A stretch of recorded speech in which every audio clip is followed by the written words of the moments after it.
So welcome back. Incredible nursing coaching classes में आप सभी का फिर से हार्दिक स्वागत है। आज से एक नई बैच नए उत्साह के साथ आपके सामने मैं हाजिर हुआ हूँ पीडियाट्रिक को लेकर, जिसमें आप सभी बेसिक पीडियाट्रिक से लेकर एक पीडियाट्रिशियन के रूप में यहाँ से उभर कर निकलेंगे। ये आपका इनक्रेडिबल नर्सिंग कोचिंग क्लासेस के द्वारा किया गया वादा रहा।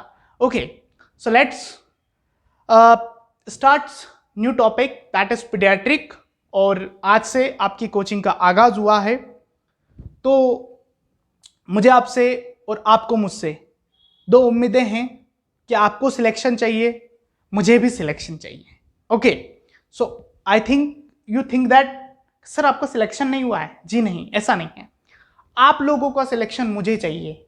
ओके, आप लोगों का सिलेक्शन मुझे चाहिए और आप देंगे सिलेक्शन। आई होप 100% देंगे। ओके, क्योंकि आप अगर अपना 100% देंगे तो मैं आपको ऑफकोर्स अपना 100% देने के लिए तैयार हूं, है ना। Okay, so let's start new topic with the paediatric. So let's start. Paediatric के लिए अपन स्टार्ट करेंगे सबसे पहले। और जब परिस्थितियां अनुकूल ना हो तो परिस्थितियों के हिसाब से अपने को ढालना कोशिश करना। परिस्थितियों का मतलब यह होता है कि कभी भी एक एग्जाम में पास आउट नहीं हो पाते हैं अपन, तो इसका मतलब यह नहीं होता कि अपन प्राइवेट ज्वाइन कर लें। ओके, परिस्थितियां अनुकूल नहीं हो तो परिस्थितियों के हिसाब से अपने को ढालें। इसका मतलब यह नहीं हुआ कि आज आप तैयारी कर रहे हैं तो 6 महीने में सिलेक्शन हो ही जाएगा, 1 साल में सिलेक्शन हो ही जाएगा, 2 साल में सिलेक्शन हो सकता है कि 2 साल में 2 साल भी लग जाए आपको सिलेक्शन लेते लेते। ठीक है, तो अपने आप को स्थिर करेंगे, उसी के साथ में आपको क्या करना पड़ेगा, सिलेक्शन की ओर आगे बढ़ना पड़ेगा। तो मैं आपके साथ राहुल चौधरी आपके लिए फुल कॉन्फिडेंस डेवलप करने के लिए, आपका साथ आपके सिलेक्शन तक देने के लिए हाजिर हूं एक नई बैच के साथ में। और आज से अपन स्टार्ट करते हैं एक न्यू अध्याय, जो कि एक एरा बन के उभरे। और मेरा यही विश्वास है हर बैच के साथ में, आपके साथ में, कि आप एक नए मोटिवेशन के साथ नए अध्याय को लेकर मेरा बोलने का कारण यह है कि गीता में अध्याय थे। गीता में क्या थे? अध्याय थे। तो इसका मतलब यह हुआ कि इसे अपनी गीता समझे। ठीक है, भले मुझे कृष्ण ना समझे, मैं हूं भी नहीं, लेकिन अपने आप को कम से कम अर्जुन समझे। ठीक है, ओके, सो लेट्स स्टार्ट। बस इतना रखें कि आपका कोई टॉपिक अगर अधूरा रहता है तो आप मुझे जरूर बताएं कि सर हमारे यहां पर कमी आ रही है। I will try my best. Okay, जहां तक होगा आपका सिलेक्शन 100% देके रहेंगे। ओके, सो स्टार्ट करते हैं पीडियाट्रिक के साथ में। पीडियाट्रिक जो है, एक पीडियाट्रिक की सिंपल बात करें, पीडियाट्रिक की जो एज ग्रुप माना गया है वो 0 to 18 ईयर्स का माना गया है। 0 से मतलब होता है जब डिलीवरी होती है तब से लेकर के 18 साल की उम्र तक। ओके, तो पीडियाट्रिक माना जाएगा। पीडियाट्रिक जो वर्ड है, ये वर्ड डेराइव हुआ है एक ग्रीक वर्ड से। आपको लिखना है, थोड़ा सा टेक्निकल इश्यूज की वजह से क्लास थोड़ी सी मिसमैच हो गई है, तो उसकी वजह से आपको क्या, ये क्लास पढ़ा चुका था मैं, लेकिन रिटर्न से हो रही है। ओके, सो यहां से बस आपको थोड़ा सा आगे 5 या 10 मिनट का है, उसके बाद फिर से आपको पूरी तरीके से वो हो जाएगा, कंटिन्यू हो जाएगा। ओके, तो पीडियाट्रिक की एज जो है 0 to 18 ईयर्स मानी गई है। ग्रीक वर्ड से लिया गया है, जैसे मैं बोलता हूं उसी हिसाब से लिखते चले। ग्रीक वर्ड से लिया गया है, जो कि 3 वर्ड से मिलकर बना, पीडिया, आइट्रिक और आईसीएस से। ओके, सो पीडिया का मतलब क्या हुआ? पीडिया, आइट्रिक और आईसीएस। तो what is the meaning of pedia? तो that means child. Just only इतना राइट करेंगे कि पीडिया का मतलब क्या हुआ? चाइल्ड। ये वाला बाद में है ना। तो फिर दूसरा वर्ड आया iatric, that means treatment. Okay, क्या रहेगा? ट्रीटमेंट। और ics that means branch of medical science. क्या है? Branch of medical science. So ये इन तीनों वर्ड को अगर अपन मिला दें और एक पीडियाट्रिक की डेफिनेशन तैयार करें, तो डेफिनेशन ये होगी कि it is the branch of medical science that deals with the treatment of children, that deals with the treatment of children. Okay, treatment of children यानी कि child. तो ये यहां तक की जो डेफिनेशन हुई, ये किसकी डेफिनेशन हुई? आफ्टर द पीडियाट्रिक को 3 भागों में डिवाइड करने के बाद में इनका मीनिंग आपस में जोड़ने के बाद में जो डेफिनेशन निकली वो क्या निकली? It is the branch of medical science that deals with the treatment of child. Okay, so here what is the meaning of child? इस चाइल्ड का क्या मतलब है? चाइल्ड अभी भी आपको घर में, जैसे अभी आप अडल्ट एज ग्रुप में हैं जहां पर कॉम्प्लेक्स बहुत भयंकर है, आपका मन बहुत अलग अलग रास्तों में जाएगा, लेकिन आपको स्थिरता बनाए रखनी है. हमेशा गोल सेट करें, वीकली गोल सेट करें. वीकली गोल सेट करने का मतलब यह है कि आप पढ़ाई करेंगे, 1 वीक पढ़ेंगे, 2 वीक पढ़ेंगे, 3 वीक पढ़ेंगे, 4 वीक पढ़ेंगे. पीडियाट्रिक 4 वीक में अपनी कंप्लीट हो जाएगी. 4 वीक के बाद में आपको हर वीक के हिसाब से आपको पीडियाट्रिक का गोल सेट करना है. 1 वीक में पूरी पीडियाट्रिक निपटनी है, पूरा पढ़ना है, उसके बाद में फिर आपको आगे बढ़ना है. ठीक है, तो उसी हिसाब से मैं आपको, वैसे तो हर चीज में आपको गाइड करूंगा, हर चीज में, स्टडी से रिलेटेड भी और आपकी पढ़ाई से रिलेटेड भी. अगर किसी को समस्या आती है याद करने में तो भी गाइड करूंगा, कैसे अपने माइंड को आप डेवलप करें, कैसे आपको उसको पढ़ें. एक ऐसा उदाहरण भी है मेरे पास में जो एग्जाम से पहले जस्ट मेरे पास में आता था, जब मैंने नर्सिंग किया तब की बात बता रहा हूं. ऐसा एग्जाम्पल जो कि अनबिलीवेबल है, अनबिलीवेबल, मतलब आप सोच नहीं सकते उस चीज को कि ऐसा भी कभी हो सकता है क्या. नर्सिंग की एग्जाम और बंदा शाम को आता है या मॉर्निंग में आता है और बोलता है कि तूने जो पढ़ा है उसका केवल मुझे हिंदी मीनिंग समझा दे, मैं वहां जाके लिख लूंगा. वेट,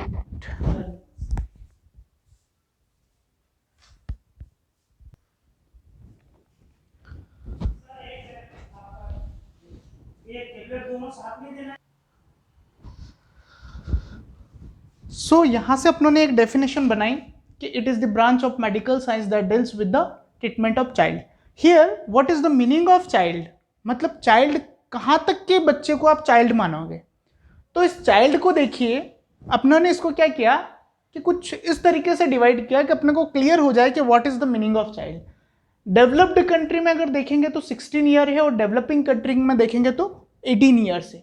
इसका मतलब ये कि जहां पर विकसित देश हैं और जहां विकासशील देश है, दोनों में चाइल्ड की जो एज ग्रुप है वो डिफरेंस है. दैट मीन्स यूएसए वगैरह में देखोगे, अमेरिका वगैरह में, तो वहां पर आपको क्या दिखाई देगा कि 16 साल में वो लोग वयस्क मान लिए जाते हैं. दैट मीन्स कि 16 साल के बाद उनकी पॉकेट मनी बंद कर दी जाती है. ओके, 18 ईयर्स इंडिया में है, डेवलपिंग कंट्री, विकसित नहीं है, अभी विकासशील देशों में आती है, इसलिए यहां पर 18 साल के बाद भी पॉकेट मनी ली जाती है माता पिताओं से. शर्म की बात है, हकीकत में शर्म की बात है, क्योंकि यहां पर ये लोग जो है ऑनलाइन बिजनेस वगैरह जो चीजें हैं उन पर ज्यादा फोकस करते हैं, और अपने यहां पर अभी तक ऐसा कुछ भी नहीं है. यहां तक कि यहां पर सोच भी विकसित नहीं होती है कि मुझे करना क्या है ओरिजिनली. तो ओके, सभी दूसरे कामों में लगे पड़े हैं कि ये अच्छा है, वो अच्छा है, मेरे को वो अच्छा है, मेरे को ये अच्छा है. ठीक है, समझ गए ना? समझना चाहिए कि यहां से निकलो, यहां से निकलो. ये सब चीजें जो होती है ना, अच्छा बुरा, ये 13 ईयर के बाद की होती है, 30 ईयर के बाद की. ओके, कितने? 13 साल नहीं, अपने यहाँ 13 से स्टार्ट होती है, और जब एज होती है तब तो सब कुछ बर्बाद हो चुका होता है. समझ गए? तो इसका मतलब ये कि अपने को 18 साल पर ये चीजें नहीं सोचनी है. 18 साल पे वयस्क भारत में नहीं होता है, फिर भी 25-30 साल तक वो माता पिता से ही लेता रहता है पॉकेट मनी. कहीं जाने के लिए खुद को पैसे मांगने पड़ते हैं कि भैया मैं वहां जा रहा हूं तो मेरे को पेमेंट चाहिए. ये बहुत गलत है, बहुत गलत है. शेम एक तरीके से वो कंडीशन है. तो पीडियाट्रिक की एज जो है वो भारत में क्या है? 18 ईयर्स मानी गई. तो इसके आधार पर अपनों ने एक क्या डेफिनेशन बना ली कि टिल चाइल्ड टिल एज, ये भी आगे जोड़ दें. वो लिखने के बाद में ये डेफिनेशन बना ले अपनी पूरी. ठीक है, तो इसी 18 ईयर को ध्यान में रखते हुए कुछ क्वेश्चंस अपने पीडियाट्रिक से पूछे गए हैं जो बहुत इंपॉर्टेंट है। पहला क्वेश्चंस,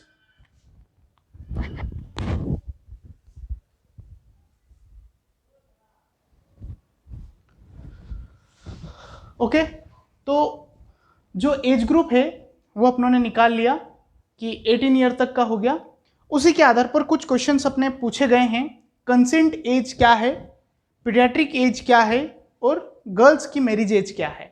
पहले नेशनल पॉपुलेशन कंट्रोल पॉलिसी के अंतर्गत 18 साल रखी गई थी अमेंडमेंट के द्वारा, जो कि अभी रिसेंट अमेंडमेंट के द्वारा उसकी उम्र जो है 21 साल कर दी गई। अर्थात अभी लड़कियों की 21 साल एज होगी तभी उनकी शादी की जाएगी। ओके, पीडियाट्रिक 18 साल देख लिया। Consent age 18 years, consent age 18 years. Consent का मतलब क्या? कंसेंट का मतलब यह है कि कोई भी आप ऐसा प्रोसीजर जिसमें आपके जाने अथवा सही होने के 50-50 चांसेस है, तो वहां पर आपसे साइन लिए जाएंगे कि अगर कुछ हो जाता है तो हमारी जिम्मेदारी नहीं है। ओके, तो ये हुआ पीडियाट्रिक का जनरल इंट्रोडक्शंस, जो कि आपके लिए बहुत ज़रूरी था। उससे रिलेटेड जो क्वेश्चंस थे वो भी अपनों ने कर लिए। अब कुछ बातें आती हैं कि इससे आगे अपन चलें तो सबसे पहला क्वेश्चन ये बनता है कि ओरिजिनली पीडियाट्रिक को पीडियाट्रिक नाम दिया किसने और पीडियाट्रिक को लाया कौन? तो पीडियाट्रिक को लाने के लिए जिस व्यक्ति ने अपने दिलो जान लगाया उसे नाम दिया गया अब्राहम जैकब या जैकब अब्राहम, जिसे फादर ऑफ पीडियाट्रिक के नाम से भी जाने जाना लगा। तो उसी हिसाब से ये तो नाम हुआ बाहर का, लेकिन क्या भारत में भी ऐसा कोई था जो पीडियाट्रिशियन बना? तो आप लिखेंगे कैसे? मैंने आपको बता दिया कि जिस हिसाब से मैंने बोला है उसी हिसाब से आप चलते जाएंगे। फर्स्ट इंडियन पीडियाट्रिशियन, पहला क्वेश्चन तो ये हो गया। क्वेश्चंस की झड़ी आपको यहां से दिखी है, consent age, paediatric age, girls, father of paediatric. फिर उसके बाद आपसे पूछा जाएगा फर्स्ट पीडियाट्रिशियन कौन है? फर्स्ट पीडियाट्रिशियन कौन है? जीविका एन कश्यपा। कौन है first paediatrician? First paediatrician, first paediatrician कौन है? Jivaka and कश्यपा।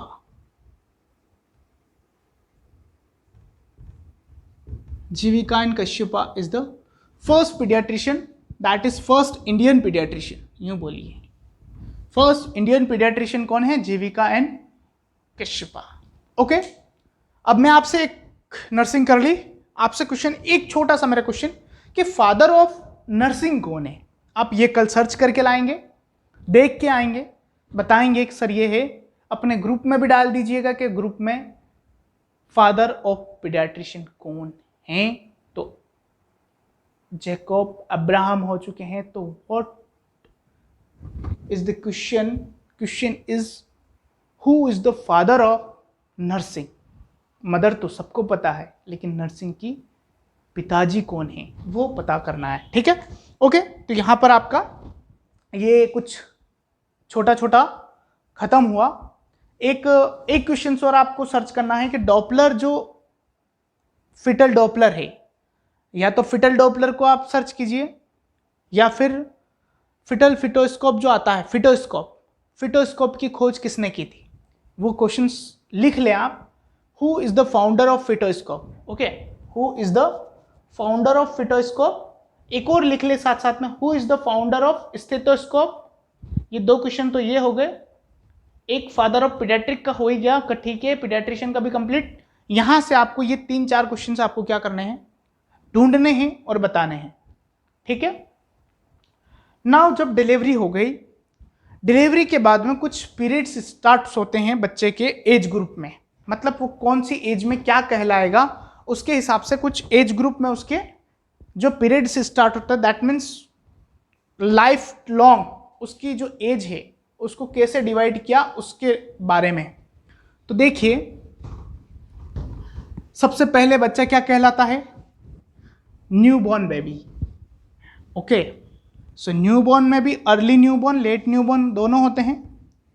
Neonate baby, early neonate, late neonate दोनों होते हैं, आपको भी पता है। फिर उसके बाद इन्फेंट्स कहलाता है। अर्ली और लेट इसमें है क्या? कोई अगर बोल दे है, अगर ऐसा है तो बता दीजिए हमें भी, है ना।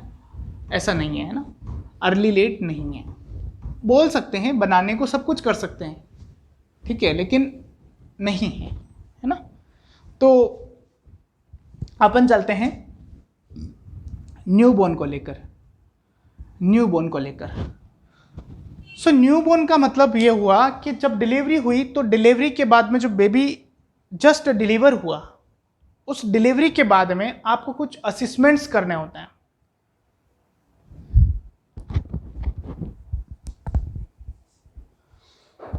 उन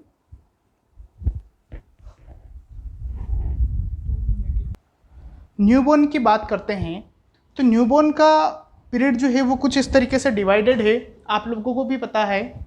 जैसे सबसे पहले न्यूबॉर्न बोलो या नियोनेट बोलो, एक ही बात है ना, ये बात ध्यान रखिएगा। नियोनेट दो प्रकार का, एक है अर्ली और एक है लेट, ठीक है। अर्ली नियोनेट का मतलब होता है 0 to 7 years of 7 days of delivery या बर्थ बोल दो, ठीक है। और 7 to 28 days, ओके, 4 वीक भी बोला जाता है इसे, 4 वीक, ठीक है। तो ये ध्यान रखना, 4 वीक का पीरियड नियोनेट कहलाता है। अर्ली में 0 to 7 आता है, इसमें ये आता है। इसमें भी देखो इमीडिएट आता है, इमीडिएट आता है, तो इमीडिएट फर्स्ट 24 आवर्स का आता है, फर्स्ट 24 आवर्स का आता है, ठीक है। और उसके बाद इसमें भी फिर लेट आता है, तो वो 24 to 7 days आता है, ओके।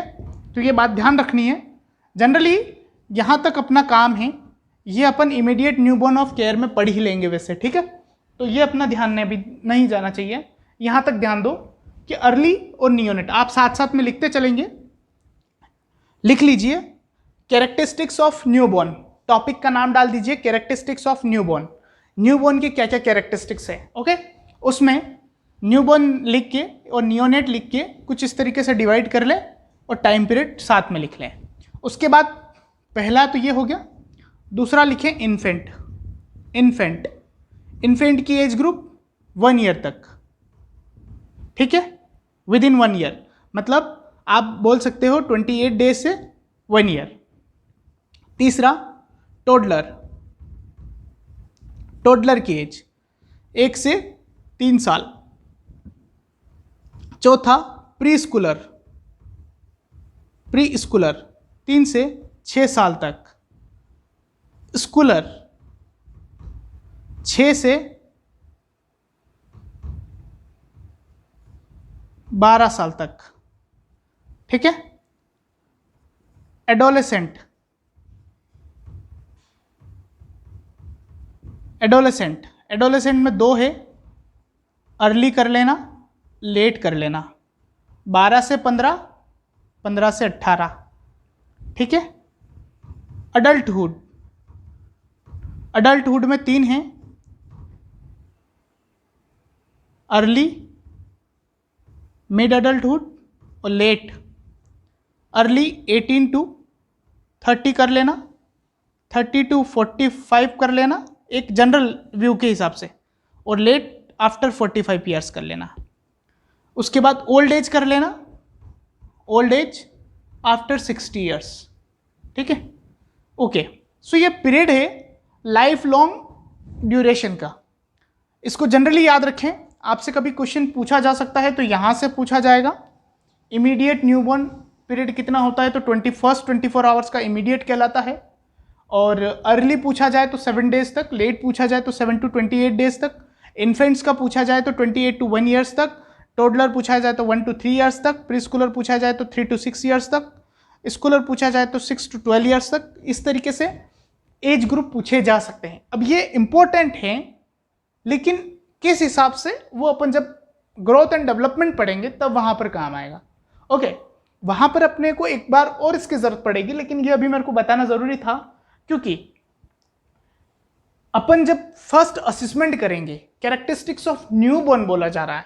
न्यूबॉर्न मतलब जस्ट डिलीवरी हुई है और आप उसे देख रहे हो, जो चीजें देख पा रहे हो वो तो होगी ग्रोस एनाटॉमी, मतलब जो आप चीजें देख लोगे वो तो ग्रोस एनाटॉमी में आ जाएगी, लेकिन जो नहीं देख पाओगे उसे फिजियोलॉजिकल में अपन कैरेक्टरिस्टिक्स में देखेंगे। ओके, सो नेक्स्ट मूव करते हैं अपन। कैरेक्टरिस्टिक्स ऑफ न्यूबॉर्न आपने डाला हुआ है, उसी कैरेक्टरिस्टिक्स ऑफ न्यूबॉर्न में सबसे पहला पॉइंट डालिए अब, क्या कैरेक्टरिस्टिक्स होने चाहिए बच्चे के। नया बच्चा आया है, डिलीवरी हुई है, तो उस बच्चे की क्या क्या कैरेक्टरिस्टिक्स होनी चाहिए एक डिलीवरी होने के बाद में। ठीक है, characteristics of A healthy newborn. तो पहला कैरेक्टरिस्टिक्स तो ये होना चाहिए कि बेबी की जो डिलीवरी हो नॉर्मल हो। कैसी हो? Baby should be delivered as a normal delivery. Okay, normal delivery, ये एक बेसिक डिफरेंस है। सिजेरियन होगा तो भी हो सकता है कि बच्चा नॉर्मल हो, है ना, लेकिन फिर भी क्या होना चाहिए कि बच्चा जो है वो नॉर्मल डिलीवरी से होना चाहिए। अब पहला आप डालिए वो पॉइंट जो मैंने बोला है कि baby should be delivered with the normal delivery. अब अगर आप बोलोगे सिजेरियन कर रहे हैं सर, तो सिजेरियन वाला बच्चा हो सकता है उसमें कॉम्प्लिकेशन हो। क्यों? डिलीवर नहीं हो पा रहा है, इसका मतलब उसका हेड बड़ा हो सकता है, उसका ट्रंक बड़ा हो सकता है, गेस्टेशनल मदर रही हो उसकी वजह से उसका वेट बढ़ गया हो, बेबी डिलीवर पोस्टम में हो रहा है इसलिए सिजेरियन करना पड़ रहा है, मदर को कॉन्ट्रैक्शन नहीं आ रही है तो पोस्टम हो गया, बेबी अंदर ही अंदर मेकोनियम एस्पिरेट करने के चांसेस बढ़ जाते हैं, तो वो हेल्दी न्यूबॉर्न नहीं रहता। Okay, so keep in mind, first delivery should be normal होनी चाहिए, वेजाइनल होनी चाहिए, पर वेजाइनल जिसे बोलते हैं, डिलीवरी शुड बी पर वेजाइनल। तो पहला ही डाल देते हैं अपन, डिलीवरी शुड बी, ये शुड बी है ना, पर वेजाइनम, पर वेजाइनल, पहला डाल दिया। दूसरा डालिए, delivery should be 8 term, delivery should be 8 term. What is the meaning of term? Term ये एक ऐसा वर्ड है जिसको आप डिफाइन नहीं कर पाएंगे कि what is the meaning of term, क्योंकि टर्म को आप समझ नहीं पाएंगे। मरने की एक उम्र हो गई तो उसे भी आप टर्म बोलेंगे, डिलीवरी की एक उम्र हो गई तो उसे भी आप टर्म बोलेंगे, प्रेगनेंसी की एक एज हो गई तो उसे भी आप टर्म बोलेंगे। 15 to 45 ईयर्स जो बोलते हैं अपन, वो एक तरीके से टर्म एज है फॉर द डिलीवरी के लिए, मतलब एज अ प्रेगनेंसी कंसीव करने के लिए। सेम कंडीशन यहाँ पर जो अपन बात कर रहे हैं, delivery should be a term, that means बच्चे की जो नॉर्मल डिलीवरी पीरियड होना चाहिए 9 मंथ का, यानी कि डिलीवरी अपन 37 to 42 वीक, इसके बीच हो जानी चाहिए।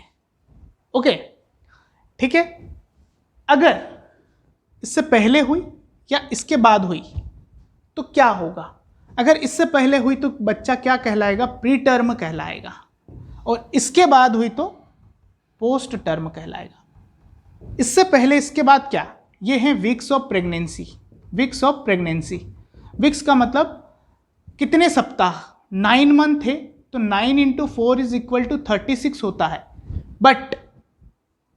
बट कुछ टाइम पीरियड प्लस माइनस होता है, उसकी वजह से 37 अपन इसमें क्या जोड़ते हैं? +7 डेज जोड़ते हैं, तो कितना हो जाता है? ये पूरा टोटली 37 वीक हो जाता है। इसलिए टर्म को 37 के बाद आपकी डिलीवरी होना चाहिए। 837 डिलीवरी 837 पे हो रही है, that means also a preterm, okay. But after 37 that is called term.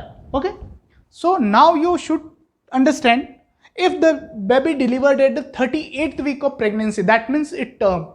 If the baby is delivered 37 week, that means it also a preterm. Okay, because 37 is going on now, it's not completed. So it is the level of understanding, how we can understand and how we react them to a questions. Okay, so think positive, give positive answer, not negative. Okay, so let's see what about that. Okay, so preterm, postterm. So what is the characteristics of preterm and what is the characteristics of postterm? You should have to be answered tomorrow. Okay, you will be give answer and I will be clarify. Okay, so next, preterm, that means 37 before 37, 8 और before 37 बोल सकते हो, 8 और before 37, after 42 weeks, after 42 weeks. Okay, after 42 weeks मतलब 43 start हो रहा है, that means क्या, 42 वीक्स कंप्लीटेड. ओके, सो यहां पर ये दूसरा कैरेक्टरिस्टिक्स उसका कुछ इस तरीके से था. इन दोनों के लिए जगह छोड़ दें, आप लोग लिख के लाएंगे. आई होप, कहां से लाएंगे ये मुझे नहीं पता. प्रीटर्म पोस्टर्म के कुछ कैरेक्टरिस्टिक्स जिससे आप एग्जाम में क्लेरिफाई कर पाए कि ये बच्चा पोस्टर्म है, ये बच्चा प्रीटर्म है. ओके, जैसे मैं बता दूं, प्रीटर्म होगा, लेन्यूगो उसके शरीर पे प्रेजेंट रहेगा. लेन्यूगो उसके शरीर पे प्रेजेंट रहेगा. Lanugo is what, thin fine hairs on the body of the baby, so it's called lanugo. Postterm, it may be chances of meconium aspirant, meconium, passes of meconium.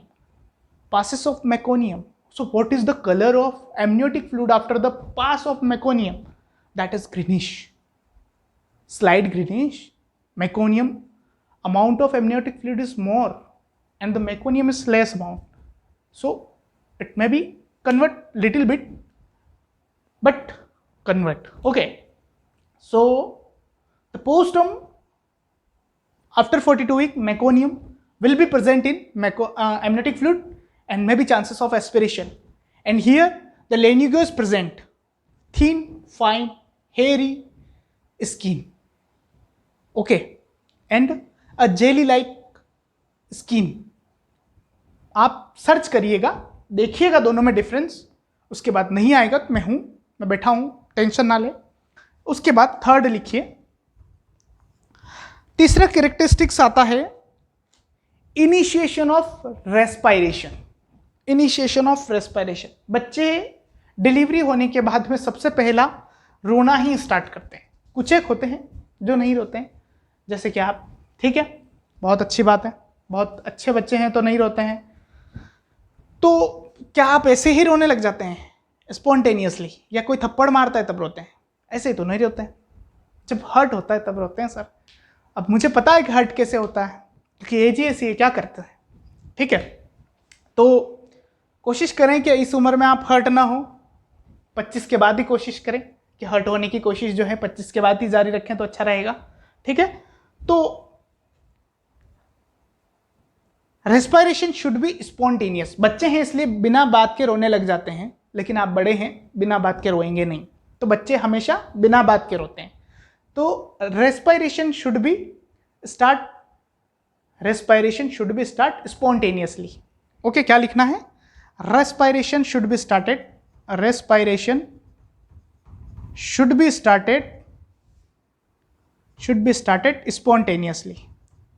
Spontaneously. ठीक है.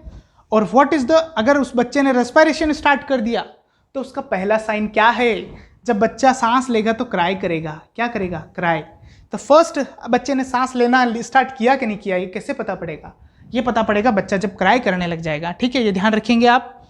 और इसका time period भी है कि बच्चा सांस लेना कितने टाइम के अंदर स्टार्ट करता है. तो respiration should be start spontaneously with in, क्या लिखोगे? With in 30 second. 30 सेकेंड के अंदर अंदर आपको स्टार्ट कर देना है. लेकिन कुछ बच्चे ऐसे होते हैं जो 90 सेकेंड भी ले सकते हैं, तो यहां लिख सकते हो सम टाइम 90 सेकेंड्स. एक छोटा सा नोट डाल के लिख लेना, सम टाइम 90 सेकेंड. जैसे कि 3 इडियट में देखने को मिला होगा. देखा ही है ना 3 इडियट? 3 इडियट देखिए, वैक्यूम से डिलीवरी करवाता है वो बच्चा, रोता नहीं है. सभी बोलते हैं all is well, all is well, all is well. फिर बच्चा जोर से लात मारता है, किक मारता है. किसको? अरे छोड़ दास छांचड़ को. तो वो किक मारता है, उसके बाद में क्या होता है, वो रोना स्टार्ट कर देता है, ठीक है।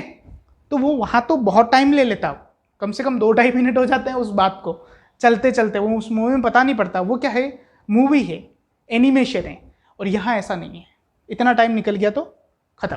अब बच्चे ने अगर क्राई नहीं किया तो प्रायोरिटी ऑफ नर्सिंग मैनेजमेंट क्या होगा, अपन इमीडिएट न्यूबॉर्न केयर में पढ़ेंगे। यहाँ से क्वेश्चन नोट सेट के ऐसे बनते हैं कि बच्चे ने रेस्पिरेशन 30 सेकंड या 90 सेकंड में स्टार्ट नहीं किया तो आप क्या करेंगे, तो बच्चे को उल्टा लेटाएंगे और पीछे चांटा लगाएंगे। पीछे कहाँ पर, उसकी बम पर चांटा लगाएंगे, ऐसा करेंगे। ऐसा करते हैं, लेकिन कब करते हैं, जब वो 30 सेकंड से बीच में 90 सेकंड, 30 सेकंड से 90 सेकंड के बीच में होता है, तब करते हैं मारने का काम। लेकिन उसके बाद में क्या करना स्टार्ट कर देते हैं, बैक रब स्टार्ट कर देते हैं। तो ये चीज़ें पढ़ेंगे, लेकिन वो इमीडिएट न्यूबॉर्न केयर में आएगी। ओके, तो ये क्वेश्चन इस तरीके से बनेंगे। एग्जाम आपकी बहुत अच्छी होगी, मैं बोल रहा हूँ, आप टेंशन नहीं लें। ये प्री टर्म पोस्ट टर्म मैंने आपको यहीं करवाया, क्यों, क्योंकि यहाँ ज़रूरत है समझने के लिए, ज़रूरत है यहाँ समझने के लिए कि आप समझ पाएंगे, आई होप, ठीक है। तो यहाँ पर ये कुछ इस तरीके से 3 तो हो गए हैं, उसके बाद और भी बताएंगे। इसी रेस्पिरेशन में एक चीज़ और क्वेश्चन पूछा जाता है कि बच्चे की जो रेस्पिरेशन है वो कैसी होती है, आपसे पूछा है मैंने कि कैसी होती है, तो देख लीजिए। रेस्पिरेशन शुड बी, रेस्पिरेशन ये भी साथ में ऐड कर लेना, should be, respiration should be shallow, rapid और इर्रेगुलर। ये बच्चे की रेस्पिरेशन के क्या होते हैं, कैरेक्टरिस्टिक्स होते हैं। अब बात आप बोलोगे सर इर्रेगुलर, जी इर्रेगुलर, बच्चे की जो रेस्पिरेशन है वो इर्रेगुलर होती है, लेकिन अपनी जो रेस्पिरेशन है वो रेगुलर होती है। ओके, तो ये ध्यान रखें। सेलो रेस्पिरेशन, सेलो रेस्पिरेशन डायबिटिक कीटोएसिडोसिस में देखने को मिलती है, लेकिन बच्चे के लिए नॉर्मल है। रैपिड बच्चे के लिए नॉर्मल है, सेलो, रैपिड और इर्रेगुलर रेस्पिरेशन बच्चे के लिए नॉर्मल है, ठीक है। तो ध्यान रखना, ये कैरेक्टरिस्टिक्स नोट सेट जैसे एग्जाम के लिए हैं, क्योंकि इतना सही तरीके से याद रख पाना, इसको ऐसे याद रख सकते हो सीरी से, ठीक है, बहुत अच्छी बात है। इसको अगर याद रखो, श्री गणेशाय करते हैं तो श्री लगाते हैं, तो रेस्पिरेशन पहला कैरेक्टरिस्टिक्स बच्चे का जो होता है इंपॉर्टेंट, वो सही होना चाहिए। अगर बच्चे में स्टार्ट नहीं होती है तो आपको सीपीआर की व्यवस्था करनी पड़ती है, क्योंकि बच्चा अगर नहीं रो रहा है इसका मतलब आपको सीपीआर करना पड़ेगा और उसके साथ में रेस्पिरेशन स्टार्ट होगा, ठीक है। ओके, ये तीसरा कंप्लीट हुआ अपना। चौथा लिखेंगे, चौथा कैरेक्टरिस्टिक्स क्या है, एक हेल्दी न्यूबॉर्न का चौथा कैरेक्टरिस्टिक्स क्या है, deliver, baby should B deliver, ऐसा लिख सकते हो भले, deliver without any congenital malformation, congenital malformation, बिना किसी कंजेनाइटल मालफॉर्मेशन के बच्चा डिलीवर होना चाहिए, तभी वो क्या कहलाएगा, नॉर्मल कहलाएगा, ठीक है। कंजेनाइटल मालफॉर्मेशन का मतलब उसको बोल सकते हो आप, उसको स्पाइना बाइफिडा नहीं होना चाहिए, उसको गैस्ट्रिक स्केसियसिस होता है वो नहीं होना चाहिए, एनसेफेली नहीं होना चाहिए,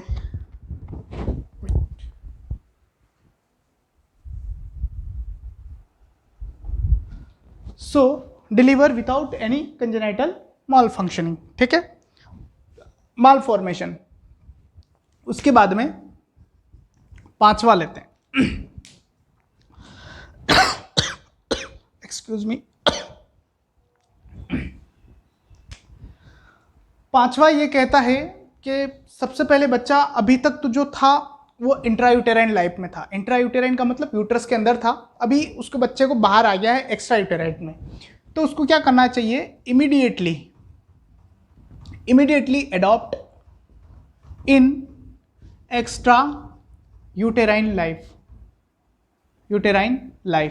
एक्स्ट्रा यूटेराइन लाइफ में उसको अपने आप को जल्दी ढाल लेना चाहिए। उससे क्या होगा कि वो जल्दी ढाल लेगा तो प्रॉपर तरीके से सारी उसकी प्रक्रियाएं हो पाएगी, otherwise it will be very difficult to survive in extra uterine life. आजकल लोग अपने को नहीं जीने देते हैं, उसको कहाँ जीने देंगे, समझ रहे हैं ना, इस बात को समझ लीजिएगा, ठीक है। उसके बाद बर्थ वेट जो बच्चे का है, बर्थ वेट बेबी का शुड बी कितना होना चाहिए, 2.5 से 3.5 kg, ठीक है। इंडिया के लिए ठीक है, बहुत ज़्यादा नहीं होना चाहिए, इतना बहुत है। अब अगर एक माँ, जो बच्चे को अपन एवरेज मान लेते हैं 2.5 किलो का, अगर इससे कम हुआ 2.5 किलो से तो क्या कहलाएगा, LBW। 1.5 किलो से कम हुआ तो वेरी LBW, ये क्वेश्चन डाल लेना। और 1 kg से कम का हुआ तो एक्सट्रीमली LBW।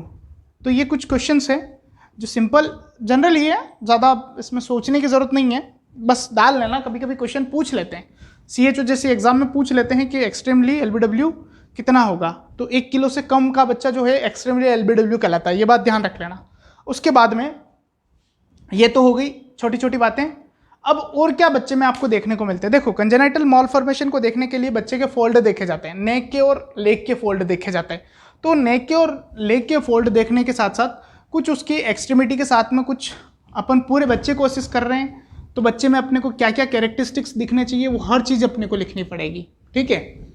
तो अपन यहाँ तक तो कर लिया। उसके बाद नेक्स्ट जो भी पॉइंट आ रहा है वो आप अपने हिसाब से डाल लें। छठा पॉइंट होना चाहिए शायद, नेक के बारे में देखते हैं।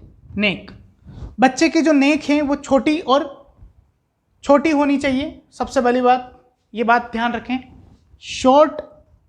शॉर्ट होनी चाहिए। नेक जो है वो छोटी होनी चाहिए, अपने जितनी गैप है नेक में उतनी नहीं होनी चाहिए, और सॉफ्ट होनी चाहिए। किससे होनी चाहिए, शॉर्ट एंड सॉफ्ट होनी चाहिए। इफ अगर नेक रिजिड, टफ, ठीक है, रिजिड हो जाए, टफ हो जाए, ऐसा ध्यान रखें, रिजिड हो जाए, टफ हो जाए या स्टिफ हो जाए, ये कैसे हो सकता है, ये हो सकता है जब डिलीवरी होती है तो बच्चे का हेड जो है वो एक्सटेंशन में आता है। कैसा आता है, एक्सटेंशन में। हेड की जब डिलीवरी होती है तो एक्सटेंशन ऑफ हेड होता है। तो जब एक्सटेंशन ऑफ हेड होता है तो उस समय हो सकता है कि यहाँ की जो नर्व है, स्टोर्टिकोलिस एक वर्ड है, वो नर्व डैमेज होने की वजह से क्या हो जाता है, आपकी जो नेक है, if neck rigid, tough and stiff, it is called as, इसको क्या बोला जाता है, टॉर्टिकोलिस। क्या बोला जाता है,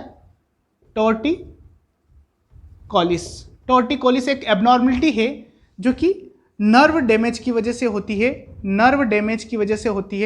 और ये नर्व डैमेज कौन सी है मैं आपको ये क्लियर करूंगा, लेकिन अभी नहीं, ठीक है, क्योंकि इसके लिए अलग से एक टॉपिक है, तो उस समय अपन करेंगे। अभी केवल इतना जो जरूरत है, ठीक है। उसके बाद में अगर ये जो गर्दन है, ये गर्दन कुछ इस तरीके की शॉर्ट है, लेकिन ये जो पोस्टीरियर अपनी गर्दन की ये जो पीछे का जो एरिया है, अगर इसमें ज़्यादा फोल्ड है, फोल्ड का मतलब क्या, if posterior neck have much more fold, अगर ज़्यादा फोल्ड है तो वो किसको दर्शाता है, डाउन सिंड्रोम को दर्शाता है, ठीक है, ध्यान रखना इस बात को। साथ ही साथ अगर पैर में भी यहाँ जो जांग पे जो क्रीसेस बनते हैं वो भी अगर ज़्यादा होंगे तो वो भी किसको दर्शाता है, वो भी आपके डाउन सिंड्रोम को ही दर्शाता है, ठीक है। अब ये क्वेश्चंस नेक से रिलेटेड है, शॉर्ट एंड सॉफ्ट होनी चाहिए, ये बात आपको ध्यान होना चाहिए। If neck is rigid, tough and stiff, क्या कहलाती है, टॉर्टिकोलिस कहलाती है। इफ पोस्टीरियर, अगर पोस्टीरियर नेक पे हैव मोर फोल्ड, अगर ज़्यादा फोल्ड है, स्किन फोल्ड है, यहाँ पे मोर स्किन फोल्ड लिख देते हैं अपन, वो क्लियर हो जाएगा। मोर स्किन फोल्ड है तो डाउन सिंड्रोम को इंडिकेट करता है, ऐसा लिख लो, इंडिकेट डाउन सिंड्रोम, इंडिकेट करता है डाउन सिंड्रोम को, ठीक है। उसके बाद में छठा हो गया, 7वें पे आ जाते हैं, पोस्चर मतलब बच्चा जो है अपने आप को किस तरीके से मेंटेन्ड रखता है। तो जब भी बच्चा बाहर डिलीवर होता है, उसके हाथ, उसके पैर सभी क्या होते हैं, आपस में ऐसे मुड़े हुए होते हैं। फिर उसके बाद में वो क्या होता है, जैसे जैसे उसकी माँ और उसकी दादी और उसकी नानी और उसकी क्या करते हैं, मसाज करते हैं, फिर वो अपने हाथ पैरों को फैलाना स्टार्ट करता है। और एक दिन इतना ऐसा आ जाता है कि वो अपने हाथ पैरों को इतना फैला देता है कि घर वालों को भी भूल जाता है।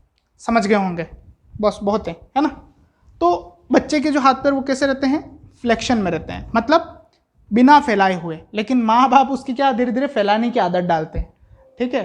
तो you have to be maintain, not उसको हमेशा फैलाए नहीं देना है, हमेशा फ्लेक्शन मेंटेन रखता है वो, ठीक है। उसके बाद करते हैं, ये हो गया, ये पोस्चर हो गया, ये उसका जो है नेक हो गया। अब बात कर लेते हैं ट्रंक की। ये यहाँ तक लिख लिया, अगर लिख लिया हो तो इसे अपन रफ कर रहे हैं। उसके बाद में अपन चलते हैं,